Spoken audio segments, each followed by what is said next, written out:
After the success of the IPL and the PSL, it looks like the United Arab Emirates might get its own T20 Cricket League. I'm Eddie Taylor, and today on Inside AB, I'm joined by Shay and Shaquille. So Shay, can you tell us a little bit about T20 cricket and why there's such a big buzz about it? Well, T20 cricket is the shortest version of the cricketing formats.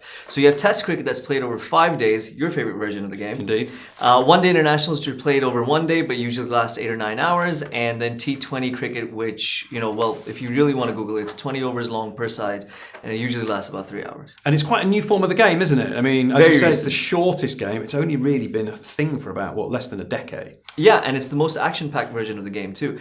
You've got big excitement, big entertainment. You have cheerleaders. You have lots of commercialization of the game. You have lots of incentives for players to hit big shots and take big wickets. And it's the kind of thing that typically takes place in an evening, so people can after work go along to the ground, a bit like sort of traditional soccer or football matches. That kind of environment, isn't it? Absolutely, yeah. So where do they play T20 now? Where is it big?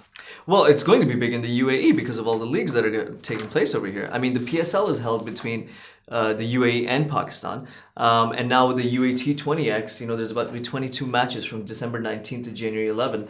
That should be big enough. But of course, the heartland of T20 cricket remains India, where the IPL is huge. Yeah. So what's the format going to be like here? Do we know any details yet in terms of how many teams, what kind of people have been signed up? So here's what we know so far. 5 franchise teams competing over 22 matches. Each squad will have 16 players, which will include 6 international stars, 3 UAE national team cricket players, 3 ICC Associate Member team players. These are countries which haven't really achieved full cricketing status because they're not, full test playing nations. Countries like Kenya, Canada, the Netherlands. Afghanistan, absolutely. And then 4 emerging and junior players from around the world.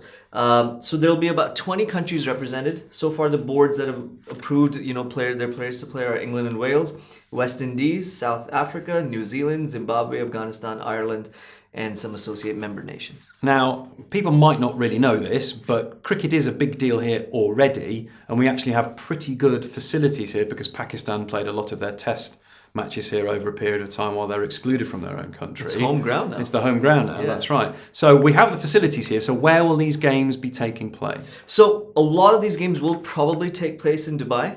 There's also facilities in Abu Dhabi. And of course, Sharjah, which used to be possibly the biggest venue in the Middle East for people to play cricket at, is going to see a resurgence because of matches organized by the Emirates Cricket Board and OPI. Now, there has been traditionally a bit of a problem getting viewers into the Pakistan games when they've been played here. England toured here a few years ago. Right. Lots of empty seats, and there was a lot of grumbling about that. Do you think this is going to be more successful in drawing crowds to watch frontline cricket in the UAE?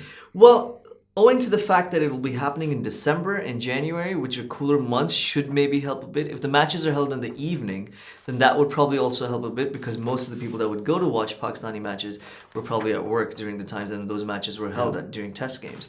And of course, the biggest joy is that you'll have a lot of international stars. I mean, you'll have 20 countries being represented, and some of these players will be big.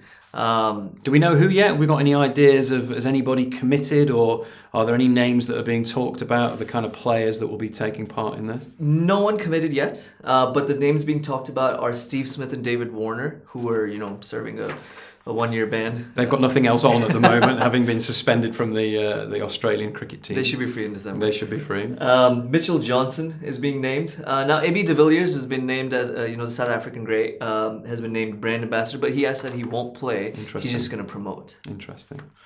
So it's going to be a huge thing for the UAE's cricket development, isn't it? I mean, the structure of the teams and getting young players in. I mean, this could be a little bit of a shot in the arm for the It could be, and they've tried quite a while. I mean, for a while they were trying to get incentives people to play. There was a relatively famous UAE national team captain, Sultan Zarawani, who did try to get people together, and the UAE did play in a World Cup. But nothing really came of that. But there has been a lot of interest now with 3 UAE national team players, playing with each squad in this tournament with the 5 franchise teams. That should be, as you said, a shot in the arm. So let's see how that goes. I mean, with international players around you, that could help. And it's a lot of fun as well. I mean, that's the most important thing about T20 cricket. It's a fun format to go and watch. It is a fun format to go on, and I know you say that. Well, even if I am more of a fan of the 5-day game, I'll be definitely going down to check some of the T20 games when they take place in Dubai. Thanks very much for watching this issue of Inside AB. Don't forget to subscribe and join us every day at 10 a.m. for more.